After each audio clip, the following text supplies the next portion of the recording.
আমাকে কেউ ধরেও রাখেনি, আমাকে কেউ বেঁধেও রাখেনি। আমি কারো লাইফে থাকলেও চলে, আবার না থাকলেও চলে। আমাকে ছেড়ে যাওয়ার জন্য কোনো কারণের প্রয়োজন হয় না। যখন যার যেভাবে ইচ্ছা সে সেভাবেই চলে যায়। আমি কোনোভাবেই কাউকে আটকে রাখার চেষ্টা করি না, কারণ আমার সে অধিকার কারোর উপর হয়েই ওঠেনি। আমি কারো শখের মানুষ না। আমাকে যে কেউ যে কোনো সময় সহজেই ছেড়ে চলে যেতে পারে। আমি জীবনের প্রতিটা অধ্যায় হেরে যাই।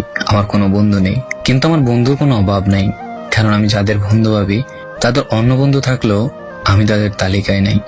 আমি কারো ব্যক্তিগত ফটোগ্রাফার হইনি। এই যে ফেসবুক আমাকে সারাক্ষণ অনলাইনে দেখেন, এটা কোনো নির্দিষ্ট মানুষের জন্য না। আমি কোনো কারণ ছাড়াই অনলাইনে থাকি। আমি কোনো কারণ ছাড়াই রাত জাগি, ফেসবুকে আসি, রিলস ভিডিও দেখি, কেউ মেসেজ দিলে তাকে রিপ্লাই দিই, ব্যাস এতটুকুই। অনলাইনে আমি কারো অপেক্ষার কারণ হইনি, তাই যখন ইচ্ছা অনলাইনে আসি, আবার যখন ইচ্ছা নিজের মতো অফলাইন হয়ে যাই। আমি বেশ একা থাকতেই পছন্দ করি।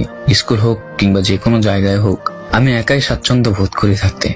এটাকে ইগো মনে করাটা নিতান্তই ভিত্তিহীন। আমার সাথে তুমি ফ্রেন্ডশিপ করতে পারবে, কিন্তু আমি তোমাকে কখনো ইমপ্রেস করার জন্য টাকা পয়সা দিয়ে তোমাকে কিছুই দেখাতে পারবো না। তুমি আমার সাথে বন্ধুত্ব রাখতে পারবে, কিন্তু আমি তোমাদের সাথে বিভিন্ন জায়গায় ঘুরতে যেতে পারবো না, কারণ আমার তোমার বাবার মতো এত অঢেল টাকা নেই। কোনো মেয়ের পিছে ঘোরার মতো আমারও তো সময় নেই। আমার আত্মসম্মানে লাগে। অসুন্দর হলেও আমি আমার আত্মসম্মান নিচু করি না। আমি নিজ থেকে কোনো মেয়েকেই SMS দেই না। আমি নিজের আত্মসম্মান বজায় রাখি।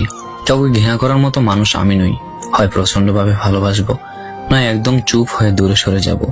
অন্যদের বন্ধুত্বে রাগারাগি ঝগড়া সবই হয়, আবার তারা একে অপরের সাথে খুব সুন্দরভাবে মিশে যায়। কিন্তু আমি ভাগ্য করে এখনো অমন কোনো বন্ধু পাইনি। আমাকে নিয়ে সমালোচনা করাটা খুবই সহজ, কিন্তু আমার জায়গায় আসলে বুঝতে পারবে আমার জায়গাটা কতটা কঠিন।